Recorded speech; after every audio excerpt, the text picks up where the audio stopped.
प्रिय विद्यार्थियों, नमस्कार। आपके साथ मानव अधिकारों की सार्वभौमिक घोषणा पर चर्चा करने के लिए उपस्थित हूँ।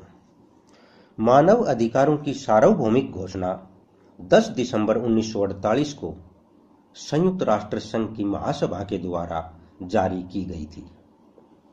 इस समय संयुक्त राष्ट्र संघ की महासभा ने अपने सभी सदस्य राष्ट्रों से आग्रह किया कि सभी देश अपने अपने देश में स्कूलों और अन्य शिक्षण संस्थानों के माध्यम से इस मानव अधिकार की सार्वभौमिक घोषणा का व्यापक प्रचार प्रसार करें और प्रत्येक व्यक्ति तक इस घोषणा को पहुंचाएं, क्योंकि यह घोषणा एक स्वतंत्र, लोकतंत्रीय और कल्याणकारी राज्य को स्थापित करने के लिए अनिवार्य है।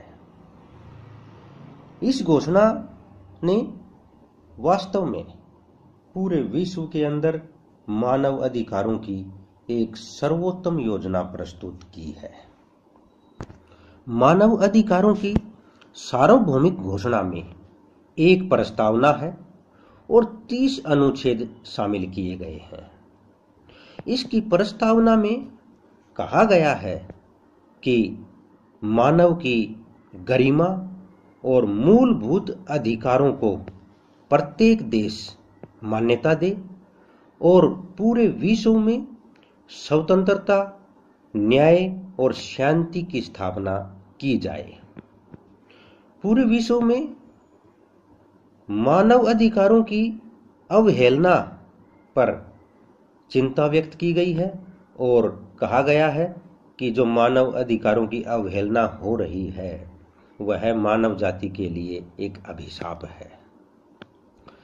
इसकी प्रस्तावना के अनुसार ऐसे विश्व का निर्माण करना उद्देश्य है जिसमें प्रत्येक व्यक्ति को विचार एवं अभिव्यक्ति की स्वतंत्रता के साथ साथ प्रत्येक व्यक्ति को जीवन की मूलभूत सुविधाएं भी उपलब्ध हों और प्रत्येक देश में कानून का शासन स्थापित हो जिसमें किसी भी प्रकार के अत्याचार व उत्पीड़न का कोई भी स्थान न हो। संयुक्त राष्ट्र संघ अपने सभी सदस्य राष्ट्रों में यानी कि पूरे विश्व के देशों में मैत्रीपूर्ण संबंधों को बढ़ावा देने में विश्वास रखता है और विश्व के समस्त स्त्री पुरुषों को बराबरी का दर्जा देता है। इसका मानना है कि पूरे विश्व में स्त्री पुरुषों को रहन सहन के बराबर अवसर मिलने चाहिए और सामाजिक समानता तथा सभी को बराबर स्वतंत्रता का अधिकार मिलना चाहिए।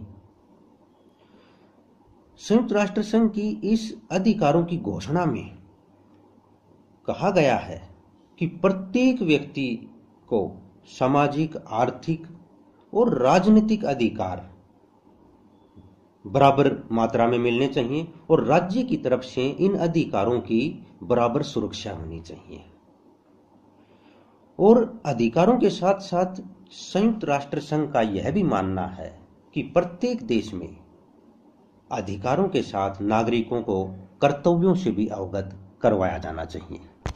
मानव अधिकारों की सार्वभौमिक घोषणा के अनुच्छेद 1 और 2 में स्पष्ट रूप से लिखा गया है कि मनुष्य एक विवेकशील प्राणी है, इसलिए विश्व के प्रत्येक व्यक्ति की गरिमा का ध्यान रखा जाना चाहिए और प्रत्येक व्यक्ति की गरिमा को बनाए रखने के लिए स्वतंत्रता, समानता और भाईचारे की भावना पर बल दिया जाना चाहिए। किसी भी व्यक्ति के साथ धर्म, जाति, रंग, नस्ल, विचारधारा या किसी सामाजिक सिद्धांत या किसी जन्म स्थान के आधार पर कोई भी भेदभाव नहीं किया जाना चाहिए। अनुच्छेद 3, 4 और 5 में ये कहा गया है कि विश्व के प्रत्येक व्यक्ति को जीवन, स्वतंत्रता और सुरक्षा का अधिकार प्रदान किया जाए और इसमें यह भी कहा गया है, विश्व में किसी भी व्यक्ति को दास नहीं बनाया जा सकता और किसी व्यक्ति के साथ क्रूर, अमानवीय या अपमानजनक व्यवहार नहीं किया जा सकता। यह गैर कानूनी है। अनुच्छेद 6 से 11 तक विश्व के प्रत्येक व्यक्ति को कानून के समक्ष समान माना गया है और प्रत्येक व्यक्ति को कानून की समान सुरक्षा प्रदान की गई है। और ये भी कहा गया है कि प्रत्येक व्यक्ति को कानूनी सहायता और अपराध करने पर एक कानूनी प्रक्रिया के अनुसार सजा देने की व्यवस्था की गई है। अनुच्छेद 12 के अनुसार विश्व के प्रत्येक व्यक्ति को अपने व्यक्तिगत मामलों में गोपनीयता रखने की स्वतंत्रता दी गई है। यानी कि किसी व्यक्ति के व्यक्तिगत मामले जैसे कि घर, परिवार, उसका पत्राचार आदि में किसी भी प्रकार का हस्तक्षेप नहीं किया जा सकता। अनुच्छेद 13 और 14 में विश्व के प्रत्येक व्यक्ति को कहीं पर भी आने जाने, रहने और बसने की स्वतंत्रता प्रदान की गई है और प्रत्येक व्यक्ति को अत्याचारी शासन से या किसी वर्ग के अत्याचार से बचने के लिए विदेशों में शरण लेने का भी अधिकार प्रदान किया गया है। अनुच्छेद 15 में प्रत्येक व्यक्ति को राष्ट्रीयता का अधिकार प्रदान किया गया है और अनुच्छेद 16 में विश्व के प्रत्येक व्यक्ति को परस्पर सहमति से विवाह करने की स्वतंत्रता और परिवार बनाने की स्वतंत्रता प्रदान की गई है। और अनुच्छेद 17 के द्वारा प्रत्येक व्यक्ति को संपत्ति का अधिकार प्रदान किया गया है। कानून के दायरे में रहकर प्रत्येक व्यक्ति संपत्ति बना सकता है। अनुच्छेद 18 के अनुसार प्रत्येक व्यक्ति को विचार एवं अभिव्यक्ति की स्वतंत्रता प्रदान की गई है। अनुच्छेद 19 में प्रत्येक व्यक्ति को धार्मिक स्वतंत्रता प्रदान की गई है तथा अनुच्छेद 20 के द्वारा प्रत्येक व्यक्ति को शांतिपूर्ण ढंग से सभा करने और संगठन बनाने की स्वतंत्रता प्रदान की गई है। अनुच्छेद 21 के अनुसार लोकतंत्र शासन प्रणाली की स्थापना करने हेतु प्रत्येक व्यक्ति को वोट डालने तथा चुनाव लड़ने और सरकारी पद प्राप्त करने की स्वतंत्रता प्रदान की गई है।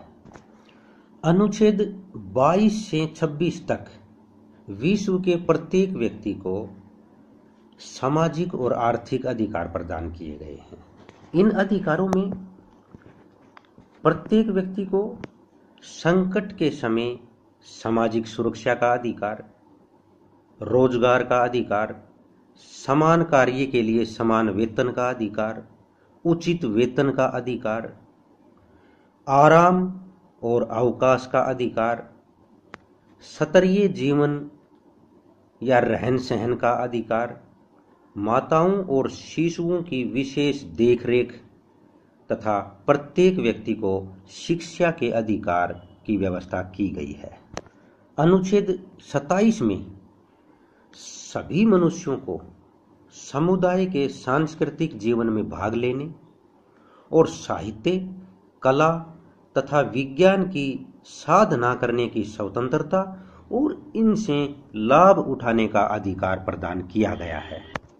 अनुच्छेद 28 में स्पष्ट रूप से लिखा गया है कि इन सभी अधिकारों को वास्तव में लोगों तक पहुंचाना संयुक्त राष्ट्र संघ का प्रधान उद्देश्य है।